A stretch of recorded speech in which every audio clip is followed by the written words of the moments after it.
Vaya si la cuestión económica o comercial no tiene que ver con momentos de crisis, de conflicto. Me animo a decir de que el proceso que da origen a las repúblicas hispanoamericanas a principios del siglo XIX no solamente tiene un disparador político, sino también un disparador económico y comercial.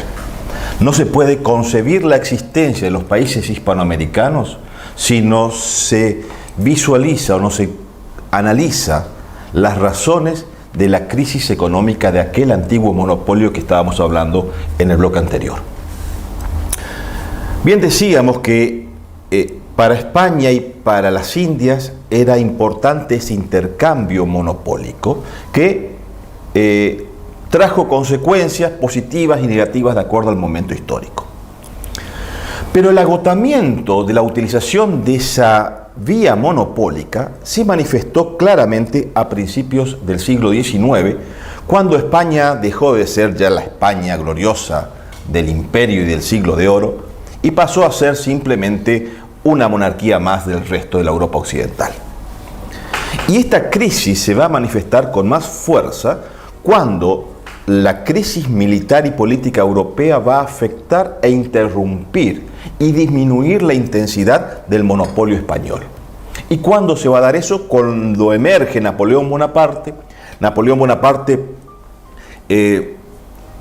generará una impronta muy fuerte en la Europa continental, el enfrentamiento con Inglaterra, la alianza francesa-española, que tendrá como consecuencia un momento de inflexión determinante, 1805 y la batalla de Trafalgar.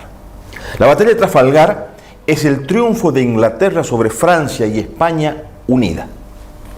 Pero no es solamente una batalla naval en donde se impone la hegemonía marítima británica, sino que va a ser el punto de inflexión para que España tenga inconveniente para seguir manteniendo sus vías, sus caminos de aprovisionamiento a través del Atlántico de sus puertos de Indias. Y a partir de 1805 en adelante va a haber una crisis en el mantenimiento de ese comercio entre España y América que va a tratar de suplir el avance de la conquista inglesa, razón por la cual vamos a tener las invasiones inglesas en 1806 y 1807, 2 años después de Trafalgar. Pero como la cuestión no se va a solucionar y imponía a Gran Bretaña el contrabando en contra del monopolio español e indiano, se va a generar específicamente en el Río de la Plata un estado de crisis económica financiera. A tal extremo que me animo a decir que el espíritu por el cual se movió y se impulsó más rápidamente la Revolución de Mayo no solamente fue por la crisis de legalidad y legitimidad, sino también por la crisis económica.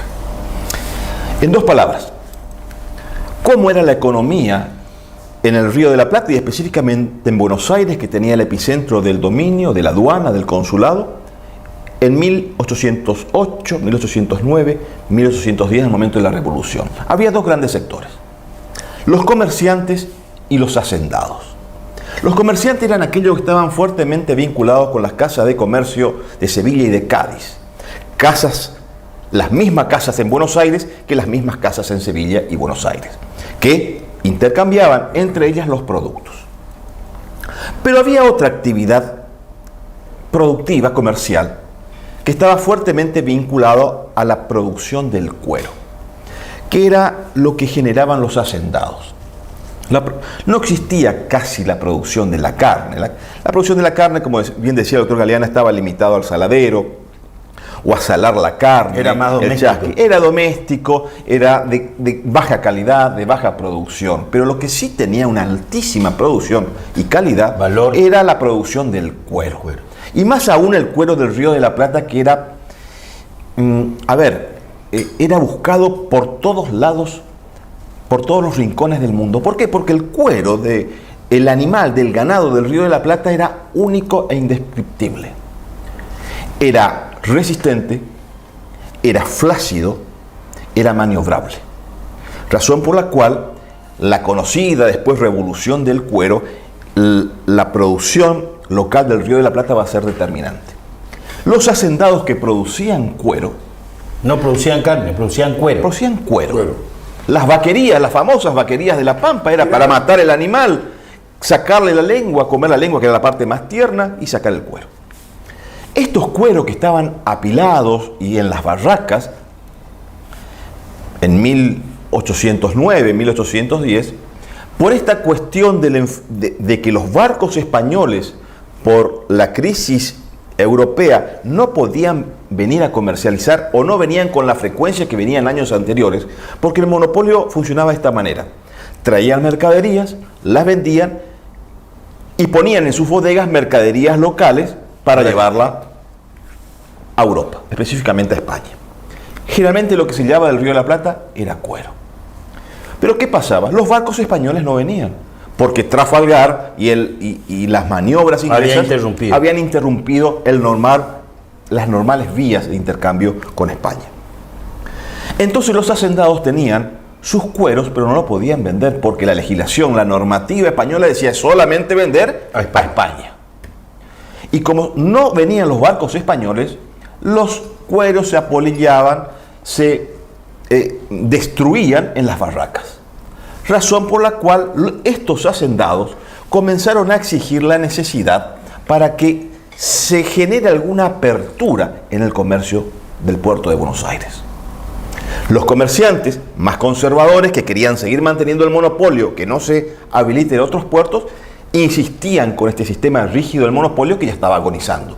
Pero había otro sector importante de la economía que eran estos hacendados, que empezaron a generar presión para poder vender sus cueros, pero si no venían los españoles, venderle a alguien más. Claro. ¿Y quiénes estaban? Los ingleses. Para eso contratan a un prestigioso abogado, joven abogado de Buenos Aires, Mariano Moreno. Moreno, que hace un planteo, un alegato judicial ante el propio virrey, no ante la audiencia, ante el virrey, para que genere excepciones al monopolio. Y esto va a ocurrir en 1809. Este planteo, hecho por los hacendados contratados con el patrocinio letrado de Mariano Moreno, se va a conocer como la representación de los hacendados, que no va a ser ni más ni menos que un planteo judicial hecho por los hacendados a través del patrocinio de Moreno para poder ubicar esos cueros en los barcos que no sean españoles. Por supuesto, esto va a generar todo un gran cambio, una gran transformación en la economía del Río de la Plata. Por eso veo que, y analizamos que las decisiones de la Revolución de Mayo de 1810 no solamente tienen que ver con las cuestiones políticas o las cuestiones institucionales solamente, sino también tienen un asidero fortísimo en la construcción de los intereses sectoriales tanto del comercio como de la producción económica.